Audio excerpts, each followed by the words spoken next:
નમસ્કાર, જય ભારત. વાત કરવી છે સીધા એક સવાલથી કે શું હવે કોળી સમાજ નવનીત બાલદિયાને સપોર્ટ કરશે કે કેમ. આવું એટલા માટે પૂછી રહ્યો છું કારણ કે જ્યારથી નવનીત બાલદિયાએ કોંગ્રેસને જોઈન કરી છે ત્યારથી સમાજમાં જે લોકો છે તેઓ બે સવાલ કહી રહ્યા છે. પહેલો સવાલ તો એ છે કે શું આપણને હક છે ખરો કે આ નવનીત બાલદિયાનો પોતાનો નિજી ફેસલો છે કે તે પોતે જ્યાં પણ જવા માગે ત્યાં જઈ શકે છે. તે ભાજપમાં જઈ શકતો, આમ આદમી પાર્ટીમાં જઈ શકતો, કોંગ્રેસમાં જઈ શકતો, જ્યાં તેની મરજી હોય ત્યાં તે જઈ શકે છે. તો બીજી તરફ એક પક્ષ એવો પણ સવાલ કરી રહ્યો છે કે શું આ સમાજની જે સંવેદના હતી, સમાજનું જે સમર્થન મળ્યું, સમાજનો જે સાથ મળ્યો, તેના કારણે હવે તેને પોલિટિકલી ફાયદો ઉઠાડવા માટે નવનીત બાલદિયા કોંગ્રેસમાં જોડાયા છે. આ બે બાજુના સવાલના કારણે અત્યારે અમે તમને આ સવાલ પૂછી રહ્યા છે કે શું કોળી સમાજ હવે નવનીત બાલદિયાને સપોર્ટ કરશે કે કેમ. આનો જવાબ આપણને પ્રેક્ટિકલી તો ત્યારે જ મળે જ્યારે કોંગ્રેસ હવે જો તેને ટિકિટ આપે છે અને તે જે છે તેમાં કોળી સમાજના વોટ તેને મળે છે કે કેમ, ત્યારબાદ આ સવાલનો જવાબ મળી શકે છે. પરંતુ અત્યારે તેનું આ નેતા બનવાનું જે ફેસલો છે, જે પગલું ભર્યું છે, તેના કારણે કોળી સમાજમાં ખૂબ વધારે એવો ચર્ચા ફરી એકવાર જાગી છે. અને અત્યારે અમારે આ વિડીયો કેમ બનાવવો પડે છે કારણ કે કોઈ એક વ્યક્તિ છે તે કોઈ પણ પક્ષમાં જવા માગે તો તે તેનો અંગત ફેસલો હોઈ શકે છે, આમાં ન્યૂઝ કેમ બનાવવા.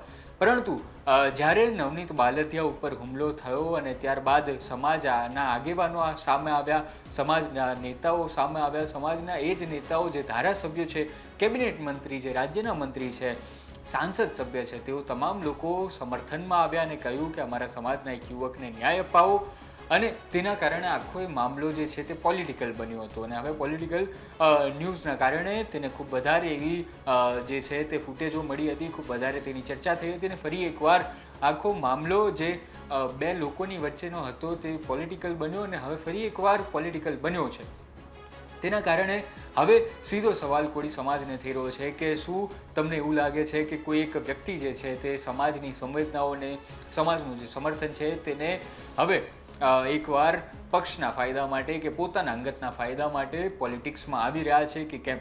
ઘણા બધા લોકોએ નવનીત બાલદિયા સાથે ઇન્ટરવ્યૂ પણ કર્યું, તેની સાથે ચર્ચાઓ પણ કરી અને હમણાં તો નવનીત બાલદિયાએ માફી પણ માંગી. આ માફીનો એક અર્થ એવો પણ થાય છે કે નવનીત બાલદિયા પોતે સમાજને છે, સમાજના લોકોને, સમાજના આગેવાનોને હજી પણ માન આપે છે ને તેનાથી કંઈ ભૂલ ન થાય તેની જવાબદારી જે છે તે ખૂબ જાગૃત રીતે જાણે છે. અને બીજી તરફ સવાલ હીરાભાઈ સોલંકીને પણ પૂછવામાં આવ્યો અને તેની ઉપર પણ સવાલો પૂછાઈ રહ્યા છે કે તમે સમાજના જે યુવકને બચાવવા માટે, સમર્થન માટે આટલું બધું કાર્ય કર્યું, પાર્ટીની કહેવાય તો અંદરખાને તો એ પણ વાત હતી કે પાર્ટીની વિરુદ્ધમાં જઈને પણ તેમણે સમાજને સાથ આપ્યો. ને હવે નવનીત બાલદિયાએ કોંગ્રેસને જોઈન કર્યું છે ત્યારે હીરા સોલંકીનું જેના એક હાથમાં સમાજ છે ને બીજા હાથમાં સત્તા એટલે કે પાર્ટી છે, આ બંને હાથમાં હીરા સોલંકી હવે શું કરશે તે પણ જોવાનું રહ્યું. પણ અત્યારે સૌથી મોટો સવાલ એ જ છે જેનો જવાબ તમારે કોમેન્ટમાં જણાવવો રહ્યો કે શું સમાજ હવે નવનીત બાલદિયાને સપોર્ટ કરે છે કે કેમ.